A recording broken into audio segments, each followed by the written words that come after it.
উস্কানি দেওয়ার অভিযোগে এফআইআর দায়ের হয়েছিল অভিষেক বন্দ্যোপাধ্যায়ের বিরুদ্ধে। তৃণমূলের সর্বভারতীয় সাধারণ সম্পাদক ওই এফআইআর খারিজের আর্জি জানালেও তা কিন্তু নাকচ করে দেয় কলকাতা হাইকোর্ট। বৃহস্পতিবার কলকাতা হাইকোর্টের বিচারপতি সৌগত ভট্টাচার্য অভিষেকের দায়িত্ব জ্ঞানহীন মন্তব্য নিয়ে প্রশ্ন তোলেন। দলের শীর্ষ পদে থেকেও তিনি এমন মন্তব্য কেন করবেন তা জানতে চান বিচারপতি। কলকাতা হাইকোর্ট জানিয়েছে, আগামী 31 জুলাই পর্যন্ত অভিষেকের বিরুদ্ধে কোনো কড়া পদক্ষেপ করতে পারবে না পুলিশ। তবে তদন্তে সহযোগিতা করতে হবে অভিষেক বন্দ্যোপাধ্যায়কেও। তদন্তে তিনি সহযোগিতা না করলে আদালতে আবেদন জানাতে পারবে পুলিশ।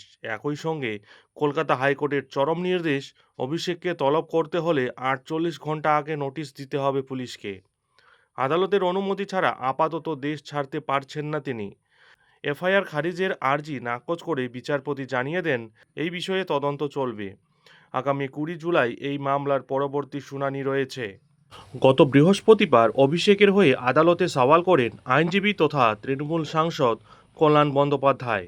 কল্যাণের উদ্দেশ্যে বিচারপতি ভট্টাচার্য বলেন, আপনি বলছেন আপনার মক্কেল সর্বভারতীয় তৃণমূলের সাধারণ সম্পাদক, 3বারের সাংসদ, তিনি কেন এমন দায়িত্ব জ্ঞানহীন মন্তব্য করবেন যে রাজ্যে ভোট পরবর্তী হিংসার মতো কালো ইতিহাস রয়েছে। কল্যাণ তার সওয়ালে বলেন, কেন্দ্রীয় স্বরাষ্ট্রমন্ত্রী অমিত শাহ উস্কানিমূলক মন্তব্য করেছেন। রাজনৈতিক দলের নেতারা সভা থেকে এমন মন্তব্য করে ফেলেন, কিন্তু এই যুক্তিতে সন্তুষ্ট হননি বিচারপতি। তিনি বলেন, অন্য কারো বিষয়ে এখানে আলোচনা করা হচ্ছে না। আপনি আদালতে এসেছেন, তাই আপনাকে প্রশ্ন করা হচ্ছে। সর্বভারতীয় দলের সাধারণ সম্পাদক এমন মন্তব্য করবেন কেন? তার কাছ থেকে কি এমন উস্কানিমূলক মন্তব্য আশা করা যায়?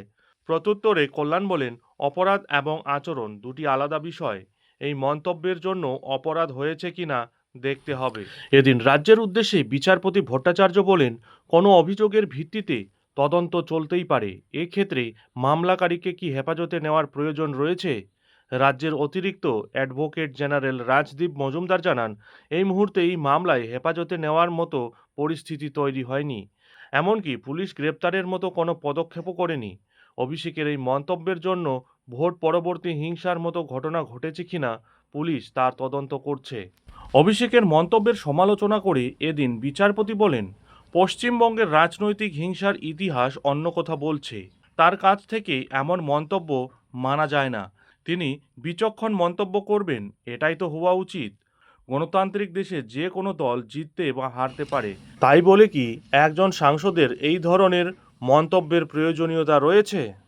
প্রসঙ্গত, গত 15 মে বিধাননগর সাইবার ক্রাইম থানার পুলিশ রাজীব সরকার নামে এক ব্যক্তির অভিযোগের ভিত্তিতে ডায়মন্ড হারবারের সাংসদ অভিষেকের বিরুদ্ধে এফআইআর দায়ের হয়।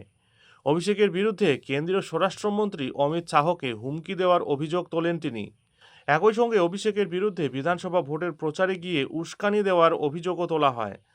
তারপরেই গত 18 মে বিধাননগর থানায় দায়ের হওয়া এফআইআর খারিজ করতে চেয়ে কলকাতা হাইকোর্টের দ্বারস্থ হন অভিষেক বন্দ্যোপাধ্যায়।